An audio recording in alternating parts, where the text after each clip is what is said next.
Welcome to the Iceman Kicking Podcast. It's the show with cool questions and even cooler guests. And we are here to talk about the ins and outs of special teams and specialists.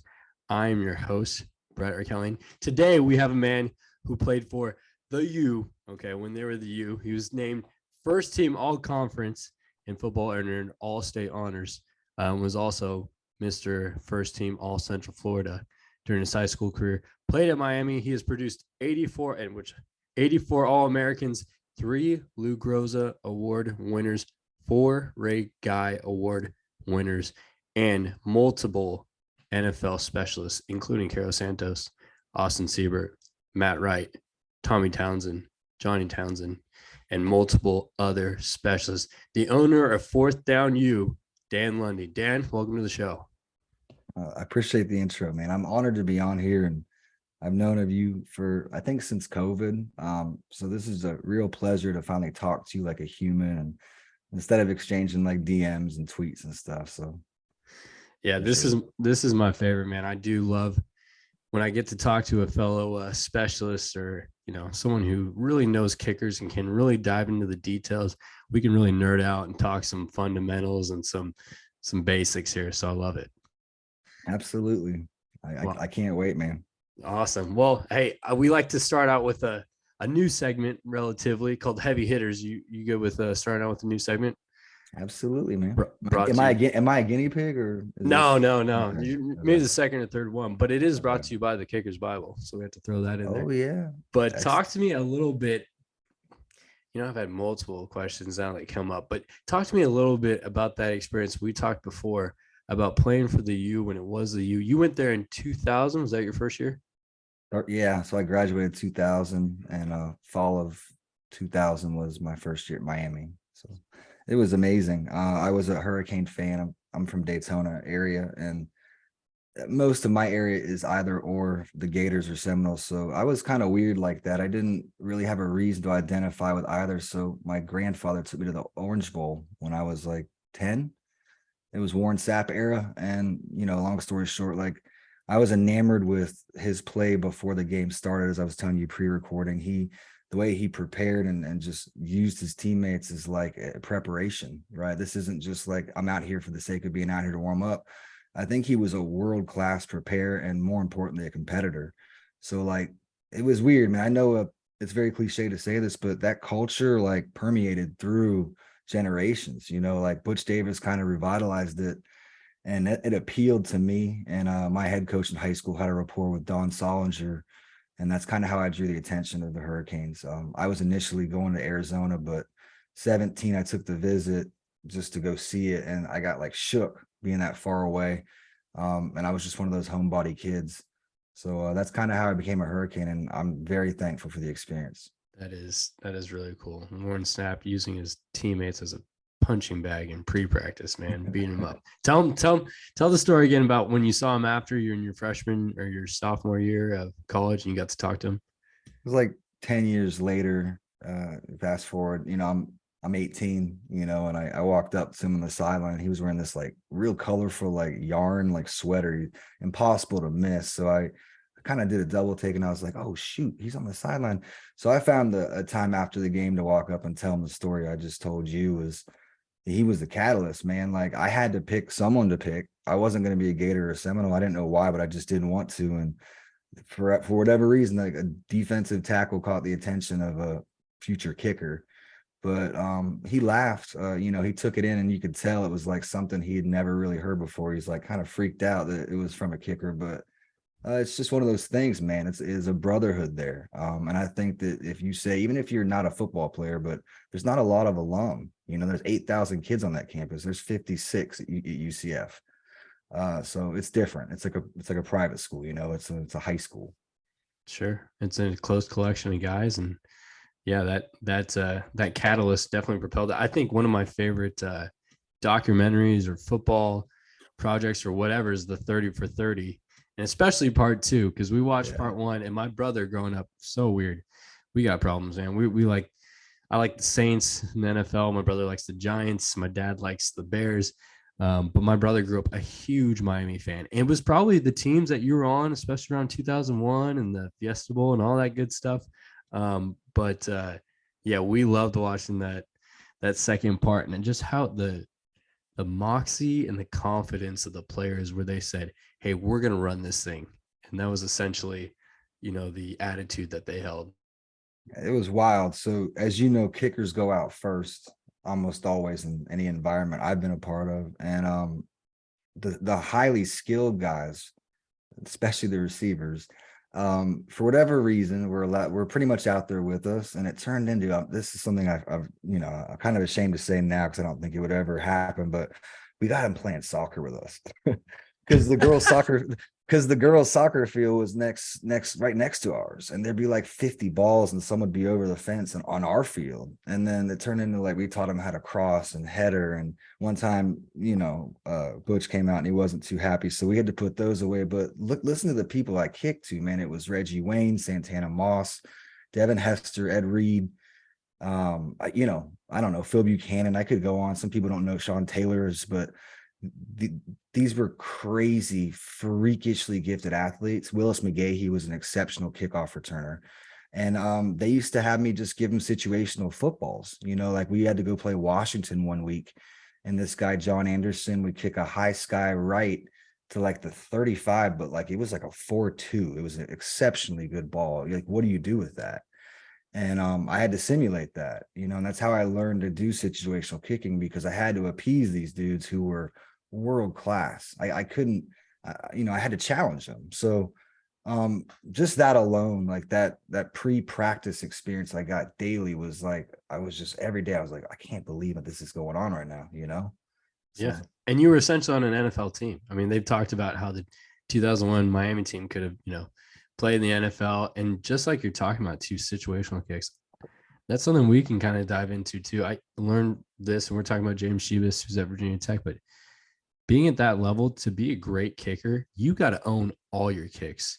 Yes, field goal wise, you got to be great within 40, and kickoffs, we want to see you hit touchbacks, but even your surprise middle pops, right? Your surprise pooch rights, your sky kicks, your squib kicks, knowing the situations, I wig out in that, and me and our players really get into it too. But yeah, talk about that a little bit, working your different kicks. How often did you guys do that? And, what did you like to work on the most? man, I mean, I hate to name drop, but they used to delegate, of course. So the coordinator was Don Sonser, who no one probably knows anymore, but that's a big time dude. He was a running backs coach at the time, and he had Edgerrin James, Frank Gore, Willis McGahee, Jarrett Payton, Najee Davenport, name it, right? I mean, they were all in the same room, right? Position room. So guess who shared the room with Saul and the running backs? We did. So we vibe with the running backs because we live with the running backs, because guess who went last? We did. But we had to sit through the running back stuff. You know how it is. And these kids that listen to this show need to learn very quickly. You better learn to fall in love with some form of football, because you're going to be around it. You're going to be inundated with information. And what I learned to do was kind of fall in love with offense, to learn the intricacies of gaps, because once I started learning gaps and the integrity and all these things that were like fundamental to like football geniuses, like I learned from, was I started to be able to apply it to kicking. And so back to the situational, fourth down where I saw a difference, or a void in the market, I should say, was there was not enough dialogue with people like you and people like me, because I train these kids, and it's not a go ball. It's not a kicking camp. I call them kickball camps. I'll be honest. No one expects you to kick straight and as far as you can. And then, well, maybe we'll give you some icing on the top points for hang time. No. Instead, a coach is going to say, I want it high to the 5 outside numbers. And, oh, the conditions are left to right. I don't care. We're going right hash right. I talk about things like that. Are they fun? No, they're not fun. But neither is football practice. But it's really fun? Winning, and winning a job, and keeping a job, and knowing how to retain that job. That's fun. That's the most fun. But short-term fun, I'm not a good fit for a lot. Yeah. Wow. That's definitely something I haven't really processed or thought about too, is that training aspect. And I think, I don't know, when I was younger and kind of when I went through camps, this is like early 2010s, I think there was some training camps where guys would sit there and, hey, we're going to spend all day. We're going to talk about different types of kicks and stuff. It's just slowly transitioned to rankings camps, right? And showcases, and how far can you hit a straight ball? That's not realistic. Yeah. I mean, the elite guys, and you network with them. That's how I found you. You've got your Novaks and your Carneys, the guys that have the best resumes, arguably. Mike Hollis, these guys, they won't deviate from that, what you care about, what I care about. But the guys who are making the most money right now, who are monopolized a market or a particular industry, which I think is kickball, they're not going to change to accommodate the college coaches. Why? It would take too much time in the day. They could see less people and make less money. I'm just going to call it like it is. I don't think that's sustainable. I think over time, the value of a 5-star will be minimal at best, because currently I don't think it's that important to coaches like you. I talk to enough of you, and I think you guys use it as a resource, as a reference, if you will. But you'll take those 20 names and you'll probably narrow it down to 4 or 5 based off of the things you and I care about. Are they technical? Are they repeatable? Do they do it in games, or do they just do it at kickball camps off sticks with no snaps and holds? There's a huge difference.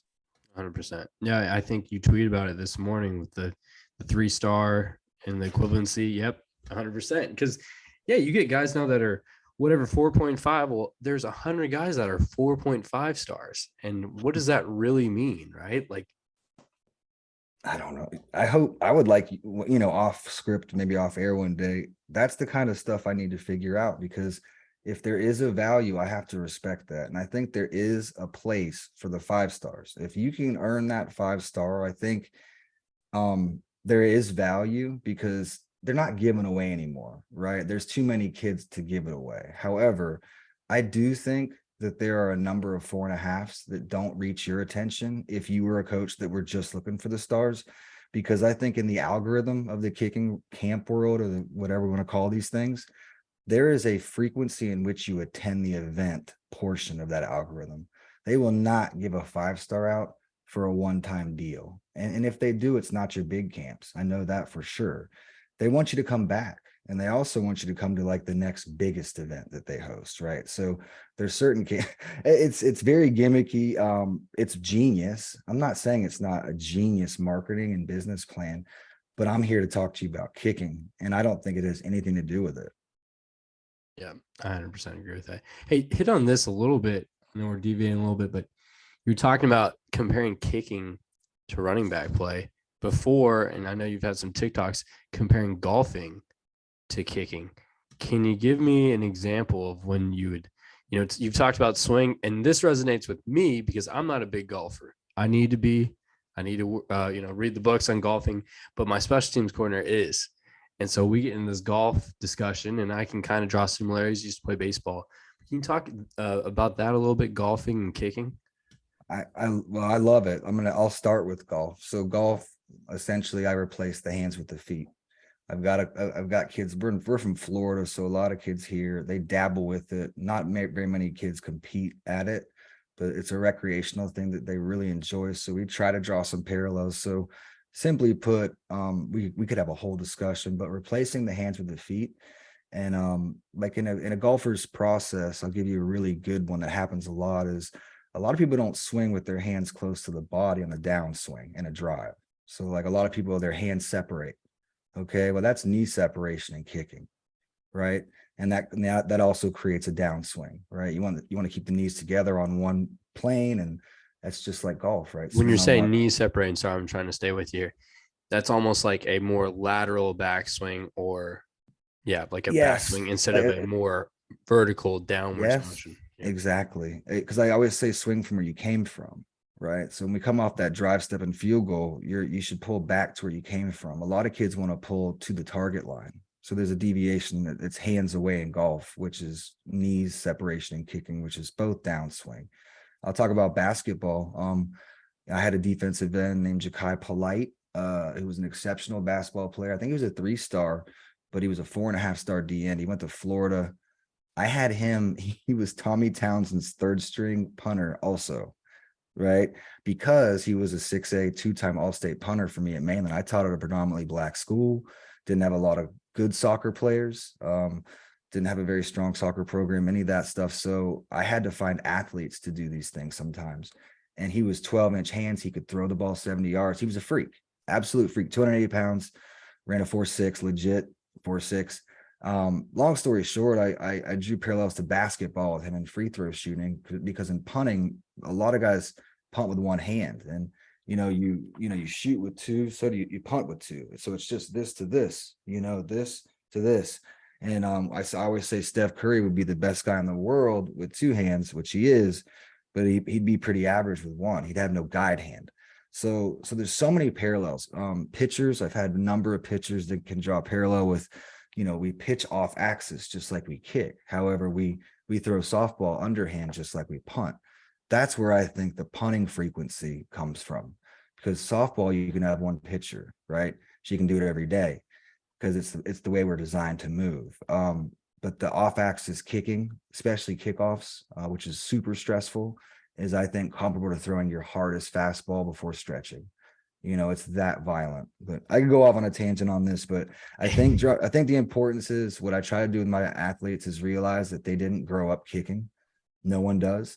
So I try to find what their passion is, and I've always tried to learn parallels. How can I visualize the process they already know and just relate it to this? Because this is unique. This is different, right? That's huge. That's a huge coaching. And I think that's what separates average coaches from great coaches, is being able to draw from their previous experiences. That's awesome. And talk to me a little bit. Okay. And we're kind of going back here. You finished playing, why'd you get into coaching? I know coaching wasn't really your ideal, what you thought you were going to do, but you quickly fell in love with it. Why'd you get into it, and how's that affected you? Reluctantly, right? So my roommate 1 year was Freddie Capshaw, and this was the year that I started this coaching thing as a volunteer initially with one-on-one, and then I ended up doing it for 15 years of one-on-one. I don't want to go deep into that college story, but reluctantly at first, because it was my Sunday. And what do you think, as a college kid, if I was an off season, was doing on Saturday? I was going to socialize. I was in Miami. I was trying to go meet a German supermodel on South Beach if I could. There's a volleyball game I could be a part of. So it was super difficult. But that's the love that I experienced right away, because it kept me coming back to a point where I don't think I ever missed a Sunday in 21 years unless I was ill. I think I might have missed 2 Sundays, Coach, in 21 years doing this. And because that's my main day to see my year-round group. It just has always been that day. But it's just something I can't not think about. I forever want to learn about. People have personas on Twitter, and I think sometimes that the feedback I get is that I'm a know-it-all, or I'm whatever. The way I present stuff it's matter of fact, but I think I failed more than everybody else. So some of the stuff that I say with confidence is I know every way to fail on that, and I know what's worked, so I try out my hardest to just be open-minded and to learn every single day. Mm-hmm. Yeah. I mean, also too, I think that's what gives you confidence, right? They tell you to speak confidently. So if you are confident in what you believe in, you should speak knowingly like that. And I think that's what makes you great. I do know that you have the top kicking podcast and TikTok on the internet right now. So if you haven't checked it out, Fourth and You is where it's at. That's what I'm talking about. Shoot. I didn't even know. Yeah. That's crazy. I appreciate you telling me that. And you're up next, I think. I don't know if you want to exchange this quickly, but just for those that don't know, I asked you, and you were kind enough to have me onto yours first. So I'm excited to have you on mine, and I'm gonna look forward to putting some pressure on you with some cool questions. Always, baby. That's what I'm talking about. That's what I'm here for. All right, let's kind of move gears to, I want to talk about field goal, because normally we can kind of talk about philosophy and stuff, but you really know the ins and outs of this stuff. So I want to really dive into some fundamentals. I've heard this before, and talking with David Akers, which is really cool. I heard this initially, and then you talked about it. Talking about your approach to field goals and approach to the ball. You were talking to one of your kickers, I think he was at Baylor, about not being on his toes and being more balanced and having that center of gravity on the middle of your feet. What's that all about, and why is that important? All right. I'm going to try to not make this too boring, but it's funny. I'm ready to answer this because this is something that came up a lot this week. I had some really elite guys in town. There's, this is free agency season. The end of the college guys are going back to see you guys now, but I was able to see a number of my dudes I don't see during the season. And this happens a lot. When we go back 3 and over 2, right? If we look at it like a hypotenuse, or that third leg is going to be just under 4, right? So 2, 3, 4 triangle type thing. So that got me thinking that when people jab, it's usually a few inches. It might be the length of their foot, but it's a very small jab, and I'm okay with that. But what is alarming is the second step is almost the same length. So it's like I call it small, small. And what I try to get my kids to do is think about like a small, medium, large thought, right? So it's a gradual progression to our destination, which is in fact the plant, so we can get a good ball contacted, right? So what, to your question, when we go with a small jab and then another tiny little, I call it a drive step, that's toe displaced. That's knee significantly over the toe. So that invites for a broad jump, right? It's so when we broad jump up and out, we crash down, right? So that also limits, I think, the finish that you're looking for a lot. So what do I think enables us to contact the ball well and finish and follow through where we should is just a gradual progression of the ball, like a small, medium, large thought, you know? Yeah, 100%. And your energy that way is going the way you're coaching it directly at your target, right? Whereas if Sure. you're broad jumping at your plant foot, you're going straight down on the ground. Yeah, you don't want to undulate, right? And that's something, you know, a lot of people pick on me for too. The other kicking guys, and all he talks about is staying in a straight line. Well, I guess if you want to oversimplify my process, yeah, essentially I value linear movements. I think that's how I would say it. I don't just talk about straight lines, but it is really, because I think linear movements brings about like linear movements in a lot of different angles. You know, from I coach from the side a lot, the front, the quarter angle, and I really isolate the angles for whatever the tendency is we're coaching. I think that's another thing that coaches could do a much better job of, is not just getting a backside target. We're not able to see enough stacking of feet, right, or weight displacement, or knee, or nose over toe for that matter, or loss of hips. When does it occur? It's very difficult from the angles I see a lot. When you talk about stacking of feet, are you talking about on your approach, on the plant, or Yeah. leaning over your foot? Yeah, like on the approach, like punting, kickoffs, field goal. I think all of these are relatable. I don't want your right foot. Just think about, like, if you're standing in your room right now, which you're not, but just imagine you were. Your feet are going to be right under the clavicles, right? Like right under your shoulders, right? Most kids, when they're operating, especially in the midpoint of their, whether it's halfway through a kickoff or halfway through, their right foot will be linear with their left clavicle, or vice versa. So what does that nonlinear movement do? Well, it's equivalent to taking a small step, as I mentioned before, right? Because we're not covering ground. We're not going A to B. We're going A out somewhere else, then to B. So yeah, I mean, I do talk about lines a lot, but I think it's a little more than just, yeah. If you could really make everything linear, I think that's a start for sure. Yeah. That's funny too, because I was going to talk about, punting, and I saw some videos of you guys punting on lines. I mean, I love that stuff. I think everything, if I'm in the off season, I want our guys punting on a line the whole time, for maybe the first 3-4 weeks that they start punting again, and just really working on staying linear, because that's what it's all about, staying linear through your target. Same thing with kicking. I want to see you go 35 yards down the middle for the first 2 weeks, and I just want to see you stroke it, hit a good ball. Now, are we always going to kick from down the middle? Of course not, but I want to see good rotation, linear steps, and good follow through at your target. Yeah. And, I always say, like, do you want to kick like calculus, or do you want to kick like algebra 1? Because I think that we could always ace an algebra 1 test, but I think that we'd have to really, really keep brushing up on the calculus. So my point to that is the frequency, the rate that you are able to do something consistently and repeatably. I think doing it a simpler process is what we should aspire to do. So the stacking of the feet is usually an indication that their angle's off. Usually if a kid's running away from a ball slightly in this process, his brain is asking for a more of an angular approach. So what I try to do is not change their distance point, but change their angle, right? There's a lot of ways to troubleshoot, and everyone it clicks with differently, but I have definitely made some generalizations that are almost surefire things in the short term to like help, right? It just depends on the athlete. Yeah. What's one good one that one of your generalizations that you found, okay, this tends to work when you're seeing this? Okay, a big one with me, because it's something that's just recently I harp on it. Imagine you are a kicker and you're a 40-yard left hash. Okay. And you've already gotten in your stance and start. You're about to kick. Most guys' left toe before the snap comes is going down the left hash, believe it or not. It's going linear somewhere left.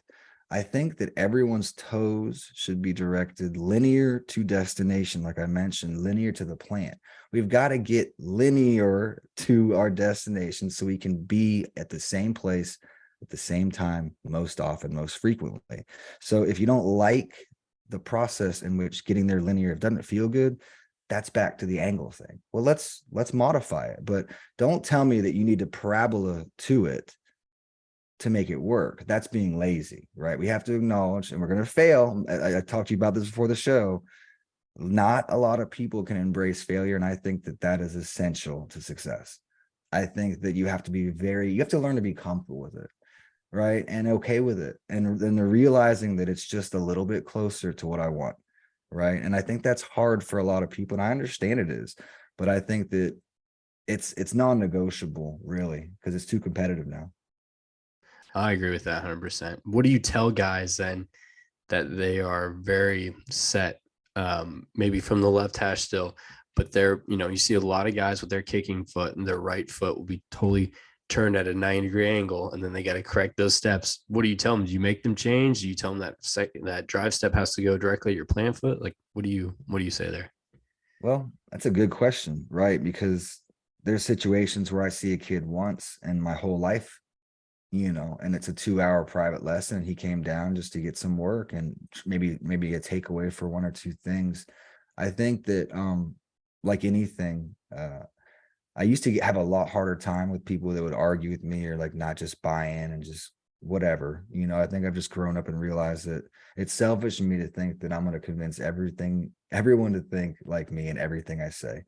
But what I really try to reflect on with most people when we stop training is like, if I was able to really make you think about one or two things that are really going to click, that's pretty special, So it's a good question, but to answer that shortly, I try to move on if I see with nonverbal and or verbal communication that there's resentment there. I try to find something else that may help, but I know deep down that we've got to start with chapter 1, which is stance and start. And if you're not efficient there, it makes the entire process significantly hard to correct. There's no question. No question at all. Hey, talk to me a little bit about contact and making contact. How much do you talk about that with your field goal kickers? What is the right angle? There's a lot of different thought on if your leg angle or your foot angle should be open, middle or closed. Like, what's your thoughts on that? There's a bone I learned because I hurt my foot, and I'm a nerd, right? So I was like, how can I make the most of this? So they taught me like the anatomy a little bit, just like I was like touching my foot. I was like, so I teach kicking. I want this bone struck. So it's called a cuneiform, and it's like that big calcium deposit that kind of like conjoins all the toes and the big toe together. And it usually sits on the outside shade of like the shoelaces, right? It's kind of where they meet.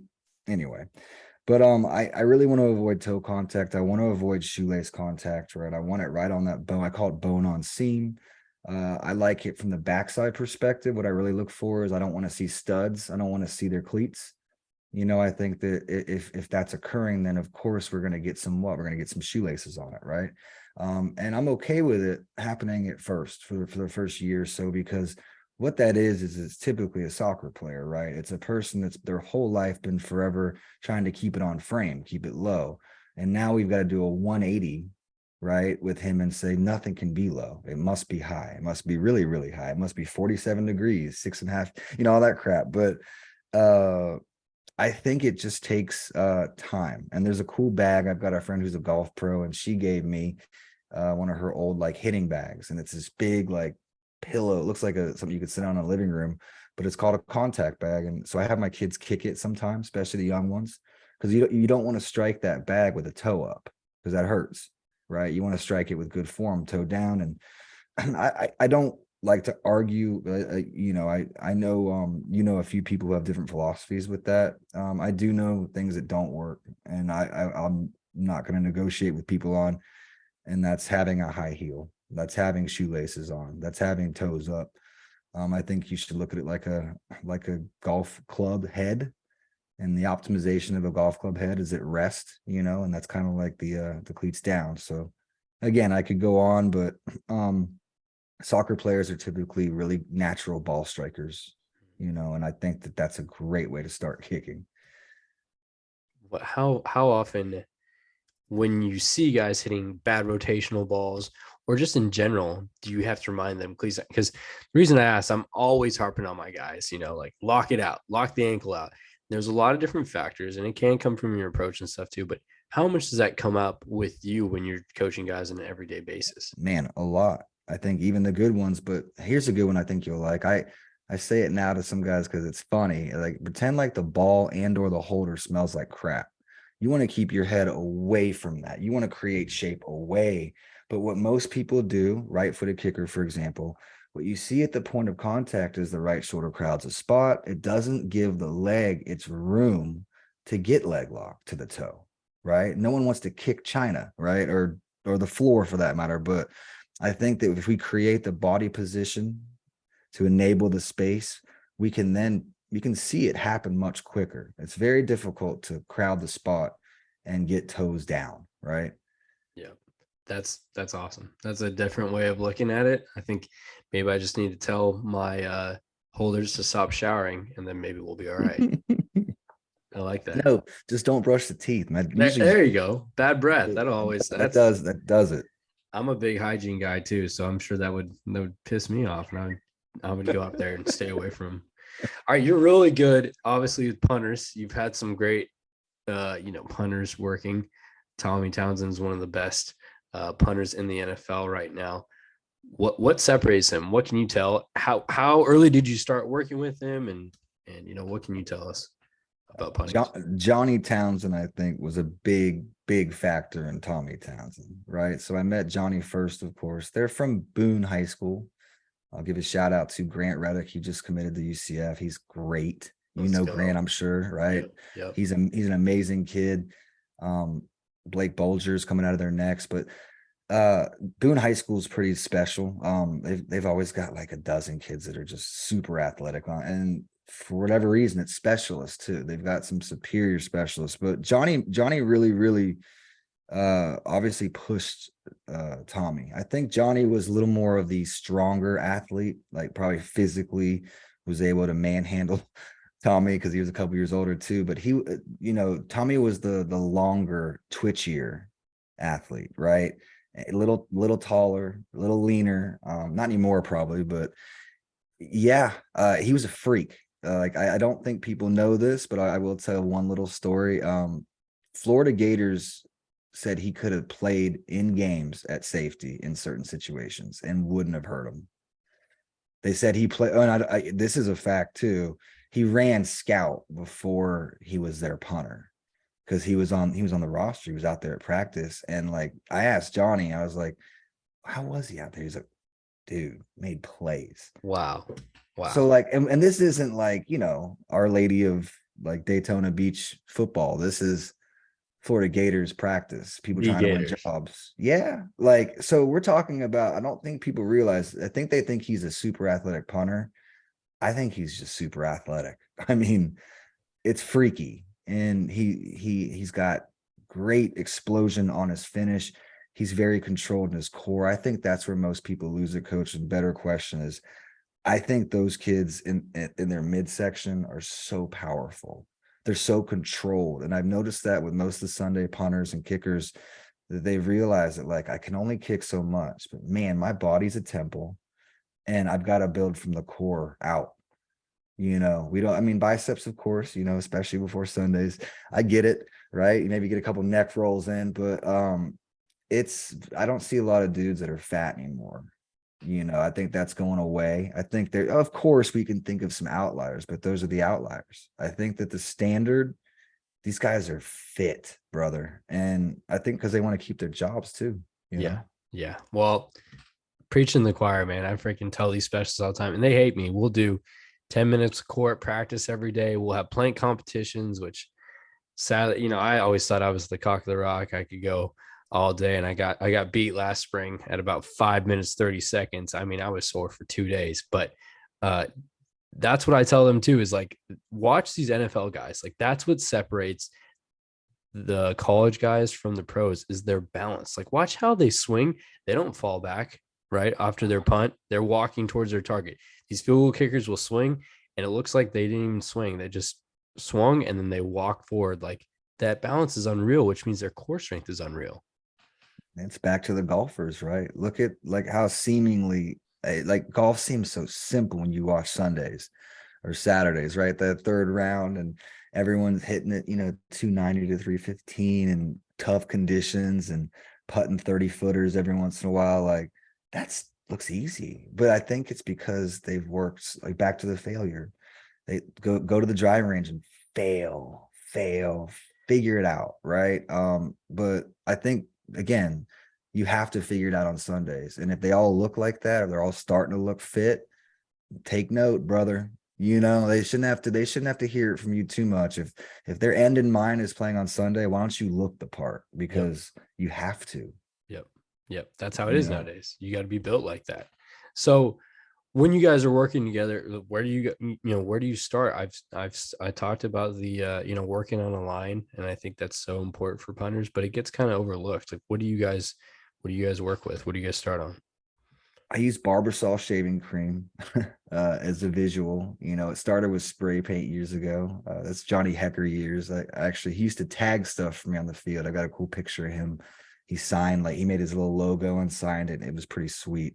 But I'm very visual. I also don't really like just kicking on a green pasture. I'm stuck, ironically, a lot on a soccer complex field. So I have a whole setup. I set up a half a football field every time. And with this the hash mark 6 off center line, the 20 yards from this, numbers 10 off. I try to account for it all, because I want to be able to speak the language that you're going to speak to these kids. So they need to know bottom and top of numbers. They need to account for conditions.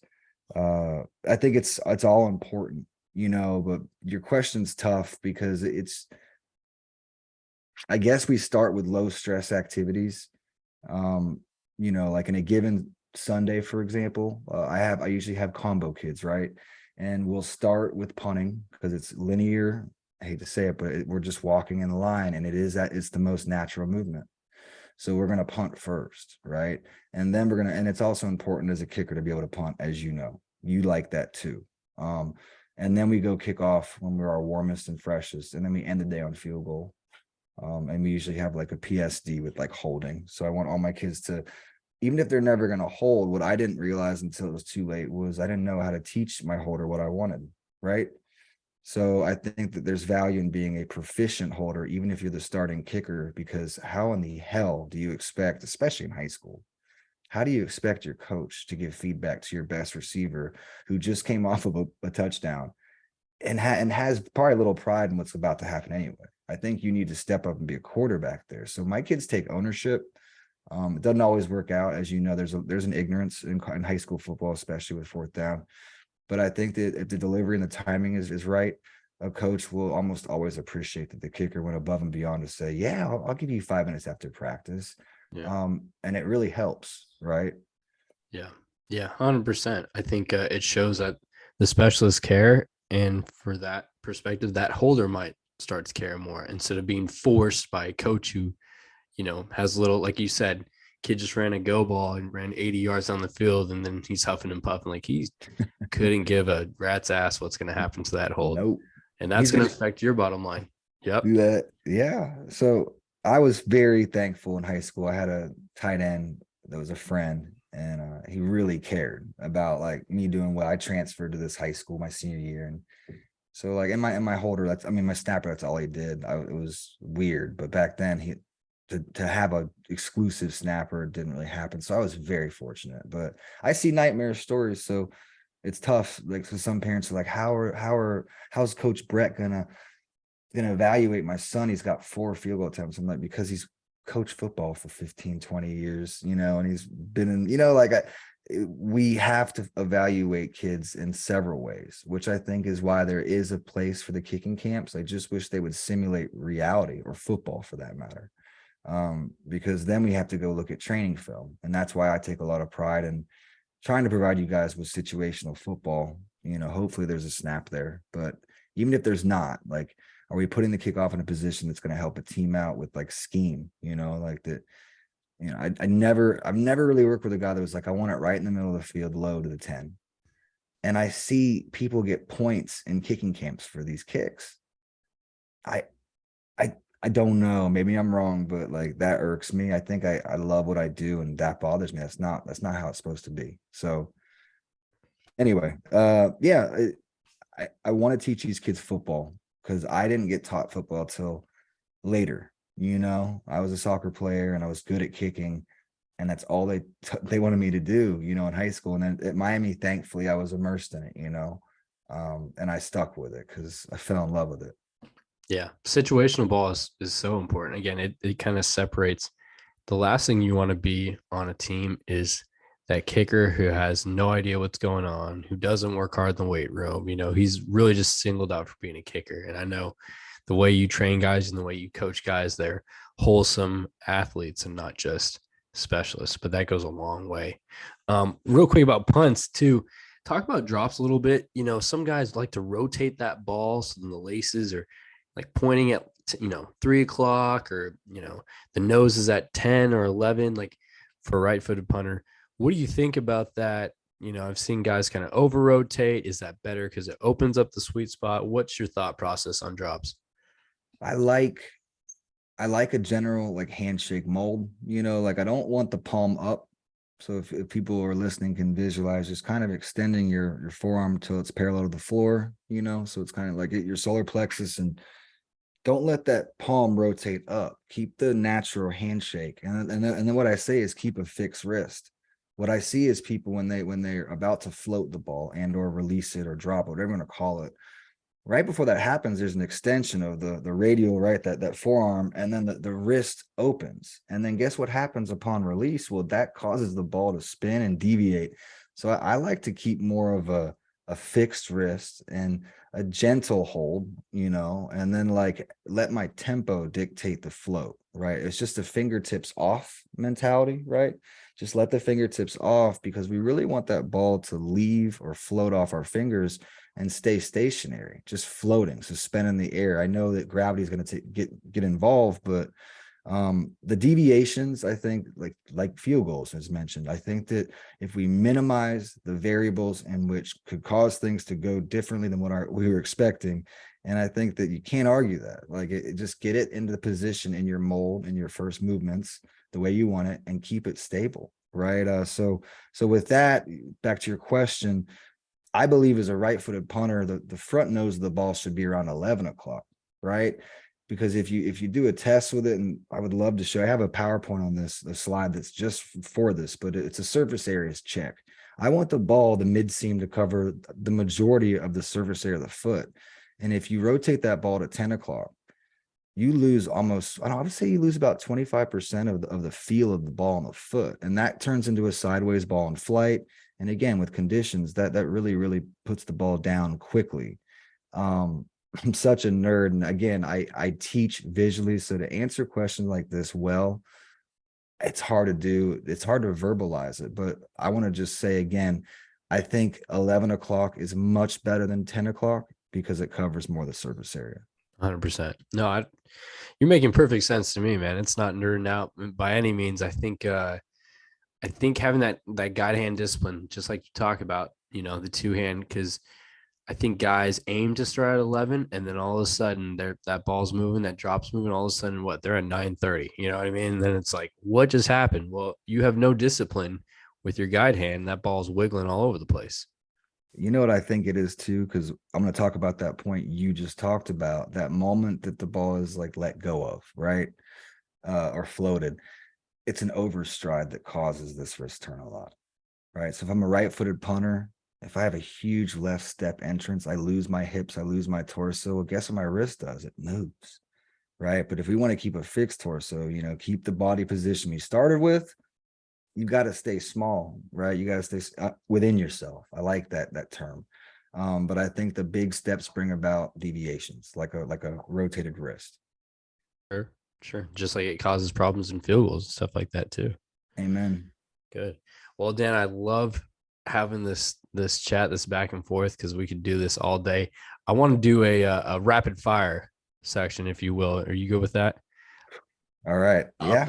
I'll throw some concepts, some ideas, and in a few words, you tell me what that means to you, how you coach that. Does that sound good? Sure. Yeah. All right. I want to talk about the secret to consistency. What is, in your mind, is it a technique? Is it a drill? Is it something you do every day? What is the secret to consistency? Visualization. I speak on this a lot because it's something I didn't do. I think focusing on your process and always finding ways to make your process less things, right? Collect as many, right? And I would say, and then finally breathe. I think people don't breathe enough. How do you coach breathing and visualization? Because people say that in general, but that's just buzzwords they throw out there. Like how do you incorporate that and make it your own? Well, through learning, right? So I really enjoy podcasts, right? That's why I'm honored to be on yours. It's how I learn is through listening to experts. So acknowledging that we are mouth breathers was huge for me. So the simple breathe through your nose is huge. It slows the heart rate down exponentially faster. Actually, breathing through the mouth really does, and it keeps you kind of wherever you were. So I think the simple acknowledgement that there's a way to breathe and calm your conscious mind and your heart rate down, because we perform better in stress when we're just breathing, right. So it's definitely something I'm deficient in too. Like I have it on my board over here. It says breathe. That's all it says, but it cues me on what I just went with you. I love that. I love that so much. All right. Give me a proverb or a coachism that you say on a daily basis, whether it's with specialists or kickers or punters. What is something that you liked? You talked about a little bit that it could be a couple of them. Cool. Fail forward. I really, really enjoy fail forward. I know we talked about that a few times today. Man, that's a good question. I think it's something to do with that a lot. And I'm just really big on building others. Like I think that kids, if they can learn to self-evaluate, it's going to be done through coaching others, their peers. Because I like to engage with their helping and say, well, you almost got that 1,000% correct, but here's the thing you forgot to say that's the most important. It's what you do. And I want to empower these kids. Love that. Is there a technique saying, like, I swear, just like I said earlier, they always say, hey, lock your ankle, lock your ankle. I mean, they're so sick and tired of saying it. Is there a daily thing you say to your guys? I say toe ball target a lot at that point before you take your 90, right? I say, oh, right shoulder ball.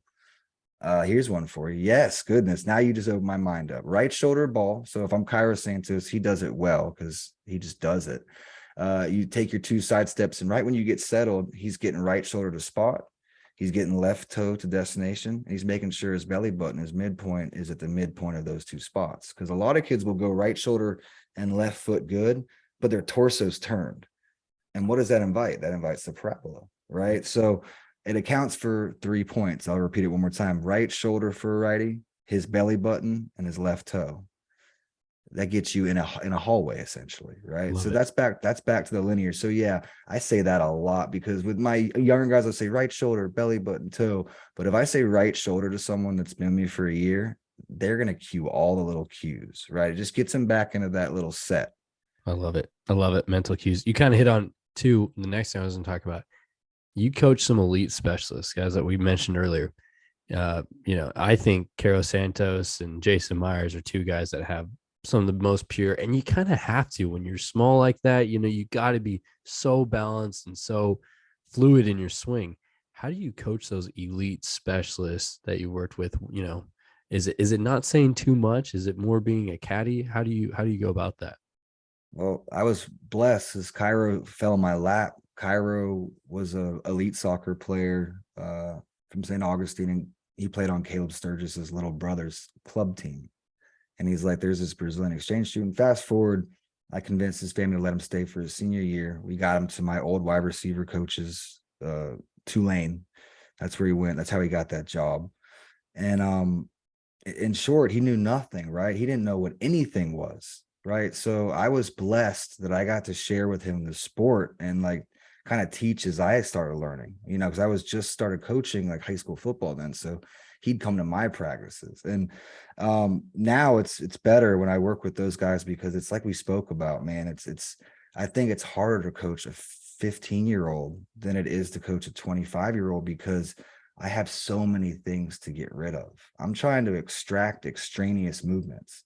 You know how hard that is for a kid that has a lot of them? Sorry, this isn't rapid fire, but that's difficult. You good. It's easy to pick on one or two things because it's not a lot, because they've worked so hard at getting rid of them. Yeah. What are two things that you've seen with Cairo or with, different guys that, hey, they're like, this is what I'm working on today, or this is what I've been struggling with this season, because at that level, they, just like you said, they've worked out so many things. There's maybe one or two things that they know they have to hone into. It's on field goal, it's accounting for your steps on the hashes. It's easier, I think, to be obviously in the middle of the upright to draw that 90 and then to get left and all that stuff, all those things accounted for. But when we get angular and then also have to account for the varying distances and how the angle subtly gets less, there's nuances there. So you have to have these like left toe is going where I want it, right shoulder's going to spot, because it gets you away from acknowledging all the things that can go wrong, right?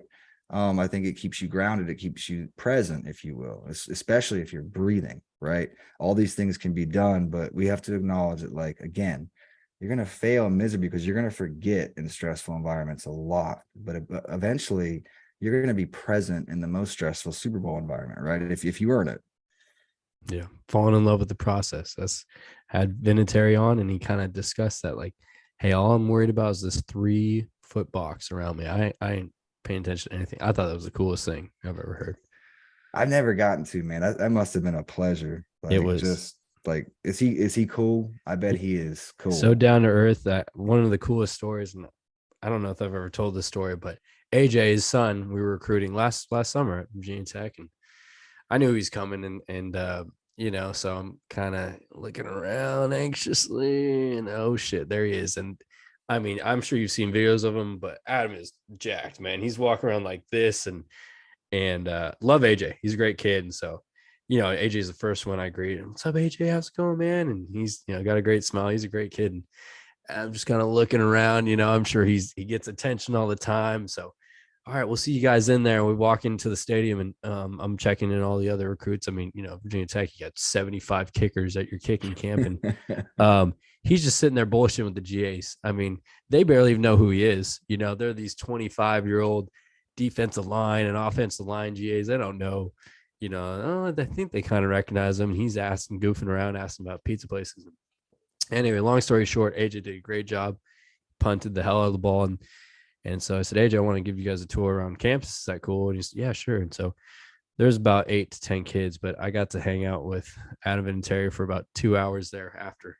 And he told his story of, about being in the zone. And I had to ask him, hitting a game winner in the Super Bowl, like, what is that pressure against the Panthers, right? He missed 2 field goals and he goes and buries the last one. And I said, how do you do that? And he goes, all I'm worried about is that box. The conditions that I had practiced in were so tough, Foxborough and the shitty turf and the grass, and Parcells harassing him all the time. He said, so on the turf, in the Super Bowl, that's nothing to me. Went, hit it, and then he did his fist bump. And that was like Michael Jackson hitting the moonwalk in front of me. I was like, oh, this is too much. I can't. Yeah. So he's a very humble guy. He's a legend. I think his best kick was, obviously, that's probably his most famous, but most impressive was Oakland playoff snow. I mean, that kick, but I think a lot of people probably have never seen that one. That was different. I mean, 42 yards, 42 yards. And how many people would make that first try? Like, I don't know. Yeah. I I know think you. about I know that. you only get one try, but I'm saying I think it would take a number of really good people, a couple of tries to make that rep. Yeah. Yeah. Like current NFL players too. Yeah, without a doubt. Unbelievable. Okay, sorry, we're getting away from the fast track here. All right, but I want to talk to you about in-game adjustments. Okay. Brett Maher, a lot of the missed field goals that we're seeing here in the playoffs. And how do you go about that? How do you make an adjustment? Is it self-talk, or as a coach, what are you saying to your guy at halftime? That's such a. I want to learn from you because I'm sure there's a book on it. But in my opinion, because I was in that position where, in high school, I think of it now as part of the worst moment of my life where I felt like I couldn't hit anything. But as a kicker, you don't want to say that, especially on a Dallas Cowboys sideline, that you always have to be ready to do this, right? But there is definitely some internal thoughts going on sometimes that are saying, I hope they don't put me back in. And that's dangerous, right? And I think that's a very personal thing that's going on and how to fix. I know one thing that did not work for me is I didn't want to be confided by a bunch of people all of a sudden, especially people that didn't talk to me on a daily basis. I think you can probably attest to this, that there are certain people that are allowed to talk to a kicker or should be, but I think most like to be left alone, right? I think there's a time and a place to talk to someone that's going through a funk like that. But I personally like to get something going, like get my snapper and holder together and just kind of simulate just even a walkthrough, like I'll sweep through and not hit the ball. But I wanted to get my mind back to working on something. I wasn't one to sit on the bench and dwell or not, because I was going to think about it. I wish I could. I envied those guys who could just take their mind somewhere else. But personally, me, I wanted to just rep it out best I could. Yeah. Oh yeah, I think absolutely in game. Shane, talking to Shane Graham and hearing his expert, he would always have highlight videos of himself kicking in a game, like his best clips, like saved on his iPhone. So Nice. I wondered, Brett Murray, do you go in at halftime and you watch all your best kicks and be like, oh yeah, here's me drowning a 56-yard game winner? He's whatever, it was He's good. 90%. He's Yeah. good, man. People Oh, yeah. don't know, like, of course I heard it, right? I'm sure you hear whenever there's a kicking related negative topic, especially people want to talk to you and learn like what happened. And everyone talked to me like that. I was like, that dude is good. He had a bad night. I can't explain it. There's no rhyme or reason. I mean, he was bad that night. I'll say it to his face. But I also say I think he's one of the best in the world. Yeah. It's one of those things. You see people blow majors like PGA championships on like the second to last hole. They'll double bogey or triple bogey to lose a 7-stroke lead. I mean, it happens. But I think that we have to bounce back from those and also accept that it will happen. We just don't know when. Yeah. Right. Yeah. Yeah. And how do you respond to that? It's really what defines you. So, man, well, Dan, this has been awesome. I love how Appreciate it. we can go back and forth, and by far one of my favorite episodes, just talking to a guy who really does know the whole specialist world. So Thanks, I appreciate you coming on. No, you've really been an awesome host and taking me back, man. You've asked some good questions, and it was really an honor. Thanks again. Yeah, anytime. Anything we want to plug? You got any camps or anything coming up that you want to talk about, the podcast? I guess just the easiest way, just follow me at Fourth Down U at Twitter. That's usually where I will I like to give away some information about what it is we do, because it's really not a secret, right? I think it's pretty fundamental. You use that word in pre-recording a lot, and I like that word because I think people kind of veer away from it and they go to the sexy, flashy, like social media highlight things, but those are earned through being fundamental. Yeah. Right. Yeah, 100%. All right, man. All right, man. That's been Dan Lundy with Fourth Down U. A word from our sponsors. This show is brought to you by The Kicker's Bible. The Kicker's Bible. Ever wondered about how many kicks you should do during practice after pulling your quad multiple times? Repeatedly snapping the ball over your punter's head? Keep getting dumped by all your girlfriends for missing kicks? Well, we can't help with all those things. But for some of those, there's The Kicker's Bible. Proven training methods and secrets used by NFL specialists, written by yours truly, Brett Arkelian, with over 20 NFL specialist accounts, including personal excerpts from record-setting and Hall of Fame specialists David Akers and Shane Graham. If you are interested in any of these fantastic tips and excerpts discussed in this episode, visit icemancaking.com or go to my Twitter bio, iceman_caking.